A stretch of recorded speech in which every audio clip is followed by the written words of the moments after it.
Hey everybody, this is your GM, your bad road diamonds, your hopium dealer, your GM who currently is not on the team right now, but don't you worry about it, KO, here to bring you episode 12 of the Stack and Shed series. Now, in this series, we're covering all 32 teams, so everybody gets a chance to be talked about, all right? Now, in this series, we're covering a few different topics, and they include what went wrong, what do they need, stack or shed, their draft picks, one move I would do, in their cap space. All right, now in this episode, we're going up north. We're going where all the cheese is at. We're talking about the Packers. So for all you Packers fans out there that's still wearing that Super Bowl 31 shirt, for all of you that's still wearing that Super Bowl 31 cheesehead, for all of you that's still wearing that Super Bowl 31 hoodie, throw that stuff away, get you some new stuff, and let's lock in.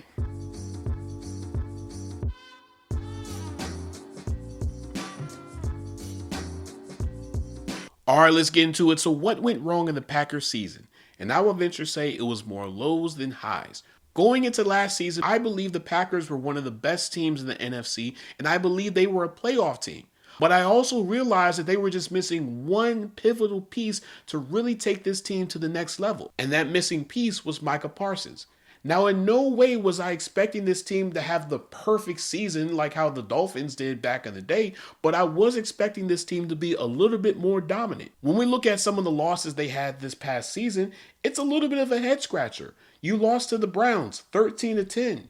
You lost to the Panthers 16-13. You lost to the Eagles 10-7. You lost to the Broncos 34-26. You lost to the Bears 22-16. You lost to the Ravens 41-24, and then you lost to the Vikings 16-3. You literally ended the season on a 4-game losing streak. Now, I know there's some Packers fans out there that are saying, well, we lost Micah Parsons during the Broncos game. And to those people, I say this. Whenever you make a significant trade like how you guys just did for someone like Micah Parsons, the level of excuses is minimized. Because at the end of the day, you have just as much talent as all the other contending NFC teams did. So there's no excuse for you at this point. Either you can get the job done or you can't. There were also times where Jordan Love wasn't playing his best ball. He'll go through a stretch of maybe 2 or 3 games where he's pushing the ball down the field. The receivers are eating, the tight ends are eating, the running backs are eating, and then they'll go through a phase where they're not playing their best ball. Jordan Love can't push the ball down the field. The offense is stagnant. The run game is non existent, and you're questioning what's going on. And there were also times where Matt LaFleur's play calling was very questionable. Some games his play calling was a little bit more aggressive, and then there were other games where his play calling was a little bit more reserved or just downright unorthodox. Even when we look at the defense, there were times where the secondary looked really good. They were locked down, they were making plays, they were all over the field, and they were physical. And then there were other times where the pass rush, for instance, couldn't get to the quarterback, couldn't stop the run, couldn't make any tackles, couldn't shed their blocks, couldn't do anything. Now, with that being said, what do the Packers need? And that is more consistency. And this isn't directed at just one player or one coach or one side of the ball. Everybody needs to be more consistent because you need to maximize this window that you have right now, because you can't trade away the assets that you just traded away to get someone like a Micah Parsons and not go to the Super Bowl and win. Even Matt LaFleur's play calling needs to be more consistent, because at the end of the day, what separates the winners from the losers is the small details. So if you allow the small details to go unnoticed and unchecked for an entire season, guess what? Those problems are going to emerge in the playoffs. But if you are an ass about it and you are very meticulous about those small details, I guarantee you, you're going to see a better result, and I guarantee you will make it to the Super Bowl. Now, with that being said, the question we all need to ask ourselves is stack or shed. And I will venture to say stack. And the reason why I say that is because this team is still competitive. This team is still one of the better teams in the NFC. All they need to do is get their act together. And the only way that they do that is if they come in with the same mindset that we are all here for one goal and one goal only, and that's to win it all. Because if this Packers team cannot win with the amount of talent they have on both sides of the ball, then this will go down as one of the worst trades in NFL history. And I don't think they want that title hanging over their heads. Now, with that being said, when we look at their draft picks, they have their second, their third, their fourth, fifth, sixth, and 3 7th-round picks. Now, luckily, the Packers have a great track record of drafting and developing players outside of the first round.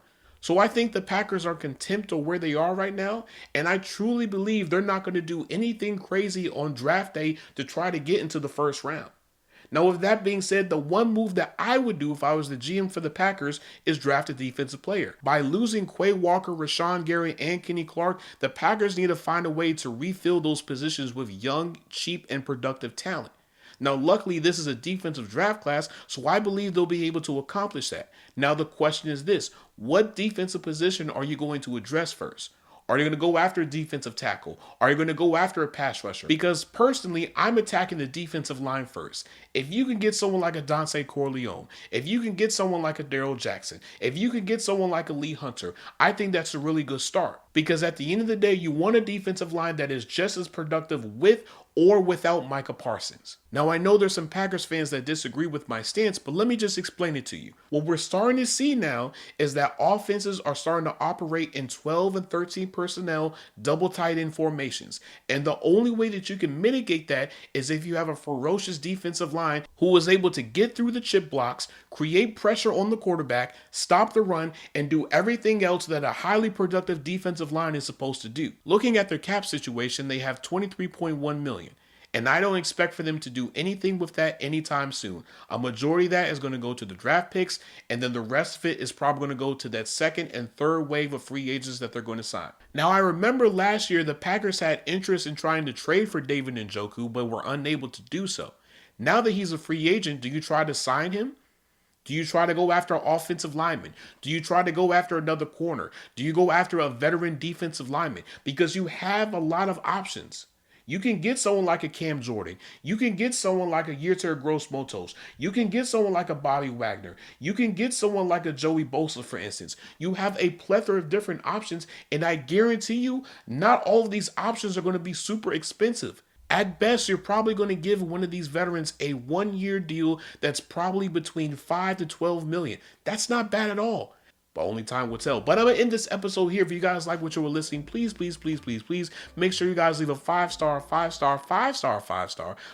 review on anywhere and everywhere that you can listen to podcasts, okay? We're available on Apple, Spotify, and a few other places. Now, if you want to access those places, go on Google, type in rss.com Football Junkies Podcast. It should be the first link. When you click on that link, it'll take you to our rss.com page where you can listen to this podcast on your online browser. There should be a box that says listen to. When you click on that box, it'll give you a plethora of different places that you can listen to this podcast, all right? Now, for my YouTube people, make sure you like, share, subscribe, turn the notification bell on, leave a comment down below. Let me know your thoughts on anything and everything that I've covered in this episode, as well as other episodes. Am I right? Am I wrong? Let's talk about it, all right? Now, you can follow us on YouTube at Football Junkies Pod. Football Junkies Pod. And remember, we have a link tree in our bio. And when you click on that link tree, it'll take you to anywhere and everywhere that we have Football Junkies content, all right? Now, you can follow us on Instagram at Football_Junkies Pod. Football_Junkies Pod. Junkies Pod is not what? It is together, not spaced, okay? It is together, not spaced. Football_Junkies Pod. You can follow me on Blue Sky at GMKale. GMKAILE. GMKAILE, all right? You can also follow me on TikTok at Football Junkies Pod. Football Junkies Pod. You can also follow me on Twitter at GMKale. G as in good, M as in morning, KAILE. GMKAILE. As always, I hope I gave you guys the fix that you guys need. I love you guys. Appreciate you guys so much. Thank you guys so much for listening to the best football podcast that you can listen to on a week-to-week, day-to-day basis. And as always, this is your GM Kale signing out. Peace and love. Later, guys.